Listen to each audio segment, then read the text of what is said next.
ang ano niya, dyan sa verse 20, yan ang sinabi niya. So sabi ni Naomi, si Lord ang nagpahirap sa akin. Yun ang pagkaintindi niya. Okay? So, kagagawan ito ng Panginoon, sabi niya eh. Di po ba? Nabasa niyo na yon? So sabi niya, I went away full, but the Lord has brought me home empty.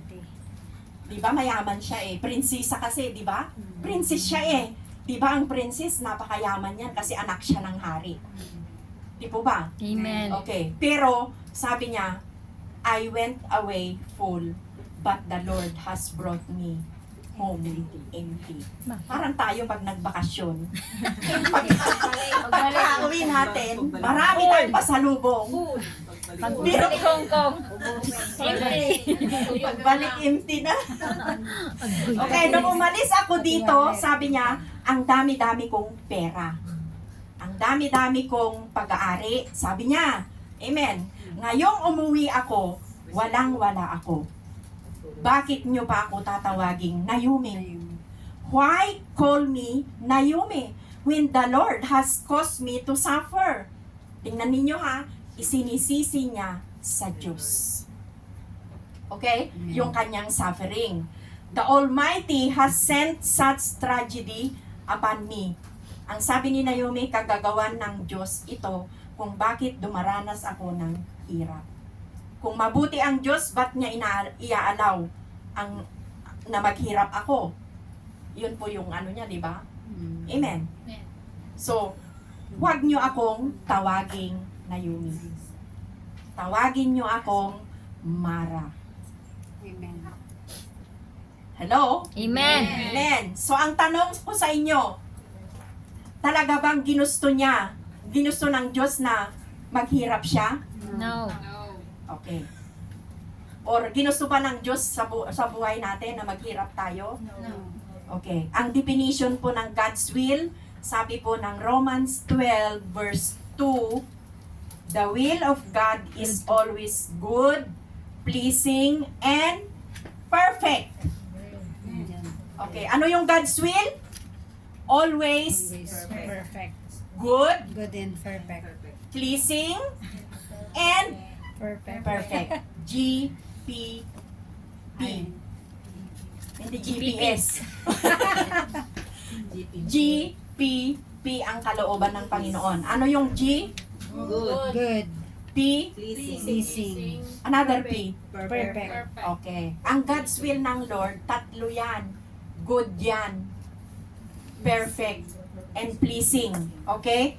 Kapag tinanong ka kung anong will ng Panginoon sa buhay natin, God's will for me is good, pleasing, and perfect. Di ba? Tandaan nyo yung... Hello? Amen. Yung nangyari kay Naomi, hindi yon ang kagustuhan ng Panginoon. Amen. Kasi ang kalooban niya is good, pleasing, and perfect. So, wag nating i-associate na kapag tayo ay may karahasan na nararanasan, may aksidente, may trahedya sa ating buhay, ay kalooban ito ng Diyos na mangyari sa ating buhay. Wag nating sabihin na ganun. Amen? Kaya tuloy ang Pilipino ngayon, para ma-reverse, dahil ang Diyos daw ay siya nagbibigay, so, dahil God's will daw ng Panginoon na sila ay nahihirapan, naghahanap tuloy sila ng ibang Diyos na magpapala sa kanila. Dahil in-associate po nila natin na, ay kaya ako naghihirap dahil kay Lord. So maghahanap sila ngayon ng ibang Lord na magpapala sa kanila. Kaya naman ang mga Pilipino, paniwalang paniwala sa pungsoy, yung pampaswerte. Yung fairy godmother, yung zodiac sign. Okay, ang kanilang Aladdin. destiny daw ay masisilip doon sa mga nakalinyang mga bituin. Doon sa langit. Di ba? Pag may Hello? falling star. Kasi nga, ang pagkaintindi nila, ang Diyos yung nagbibigay ng, Nagsuko. akala nila ganon. Akala nila will, kaya naghahanap sila. Kaya minsan, naghahanap ng, ngayong araw po, di ba, ngayon malapit ng Pasko. Tapos bibili ng mga bilog-bilog, ng mga naman, kasi doon daw, pangpaswerte daw yon. Hello? Amen. Amen, mga kapatid. Hello? Amen. Ang sabi ng zodiac sign ko, ngayong araw na ito, swiswertihin daw ako. Tapos ngayong araw na ito, swerte daw. Kaya yung buong araw, paniwala siya doon sa sinabi ng kanyang zodiac sign. So sinasalig natin doon. So naghanap tayo ng Diyos na yung para bagang magre-reverse. Kasi nga hindi maganda yung nangyayari. Akala natin yung swerte ay wala sa Diyos. Hello? Amen, mga kapatid. Yung mga tragedy sa buhay po natin. Kaya ang pakiramdam natin, malas ka. Di ba? May malas. Yung mga nagsasalita tayo ng mga ganong word pa. Kasi hindi natin alam na God's will ng Panginoon. Hindi natin alam talaga yung tinig ng Diyos. So, maglagay tayo ng pusang yung nagaganyan. Di ba? Tapos, alam nyo yung pusang, anong tawag doon? Hip-hop? Kasi nagaganyan, oh. Tumatawag daw ng swerte. Oo, yun yung gano. Kumaganon yung pusa sa mga tindahan, di ba? Nakikita natin dito na wala namang alam gawin kundi magganon lang, wala namang buhay. Nagaganyan lang naman siya. Tapos pag lumaki yung negosyo nila, tapos sasabihin na, pag dumami yung mga customer po nila, dahil sa pusang nagaganyan. Hello, biruin mo natin, walang ginawa yung pusa kundi magganyan.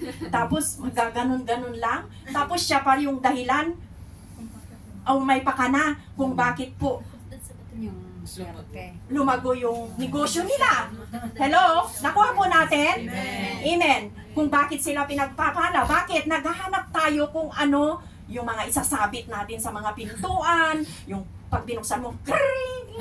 Ganon. Tapos sa pintuan, yung sa mga bakod natin, di ba? Sa mga bintana natin, naglalagay tayo ng mga pangpaswerte sa atin. Ang daming ganyan, di ba? Pero, tandaan po natin, anything that reminds you the deity of God is an idol. Okay? Anything it is an idolatry. Very clear po yan, mga kapatid. Sinabi ng scripture sa atin, paano natin malalaman ang God's will? God's will found in God's word. Amen. Hindi mo pwedeng sabihin na, ano kaya ang will ni Lord? Tapos tanungin mo yung ibang tao. Hindi sila ang makakapagsabi. Between you and God and His word, ang magpo-confirm sa'yo, tapos confirmation yan sa mga ibang taong nakapaligid. Pero una, nangusap na muna ang Diyos sa'yo. May word ang Lord sa atin. Confirmation yung nakapalibot po sa iyo. Kaya hindi mo po pwedeng sabihin na, hindi mo na ako maglilingkod sa Panginoon kasi hindi pa naman naliligtas yung pamilya ko. Kailan ka maglilingkod pag dumating na ang Panginoon at rapture na? Kung hintayin mong maging perfect ang lahat muna, ayaw ko munang maglingkod kasi hindi ko pa nakukuha yung gusto ko. No, sabi ng Ecclesiastes, mga kapatid, hindi man perfect ang lahat, huwag kang hihinto. Tuloy. Hello? Amen. Kasi walang perfect. Maging kaming pastor, kaming mga tumatayo dito, mga kapatid, we are not perfect. We are human being. Amen. Amen, mga kapatid. Amen. Amen po ba? Amen. So, ang tanong, tayo ba ay naka-tune in sa ating Panginoon, di ba? Ang God's will is found in God's word, okay? God's word. Wala nang iba. Huwag ka nang maghanap ng zodiac sign kung talaga bang doon ka pupunta. Ang God's word na mismo yung mag-confirm sa atin. Amen? Dito nating malalaman ang kalooban ng Panginoon.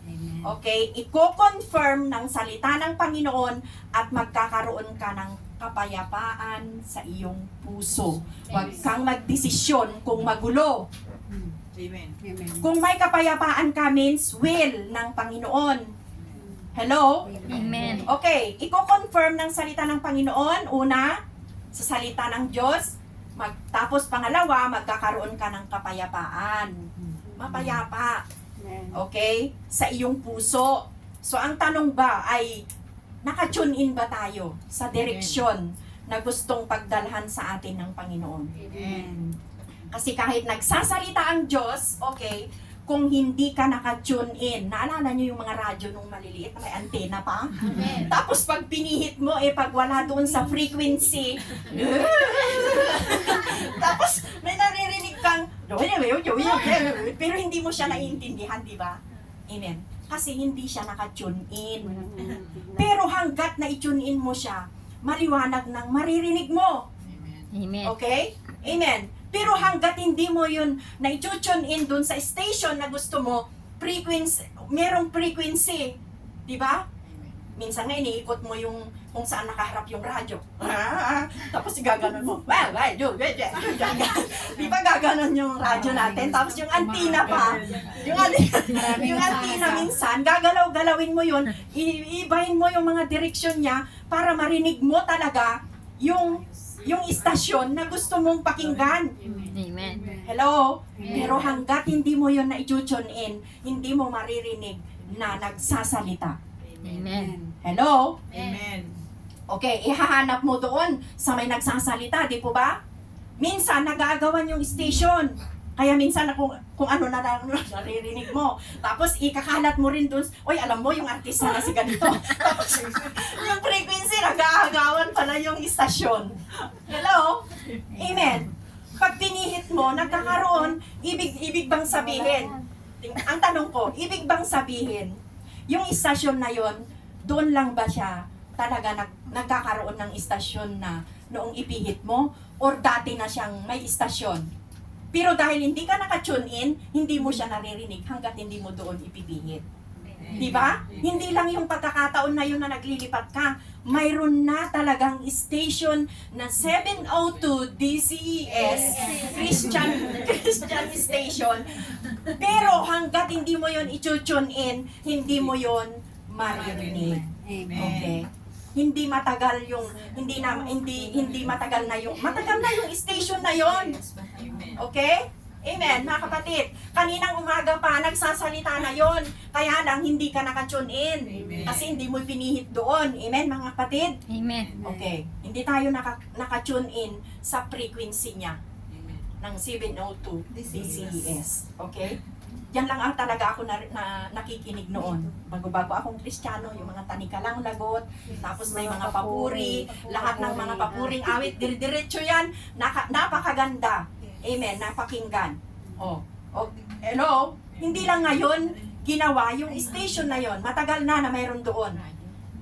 Hello, mga kapatid. So in order for us to really hear the voice of God, para marinig natin ang tinig ng Diyos, magkakaroon tayo ng accuracy for my spiritual ears to hear the Word of God. Magkakaroon tayo ng accuracy to hear the Word of God. Anong ibig sabihin ng accuracy? Maghahanap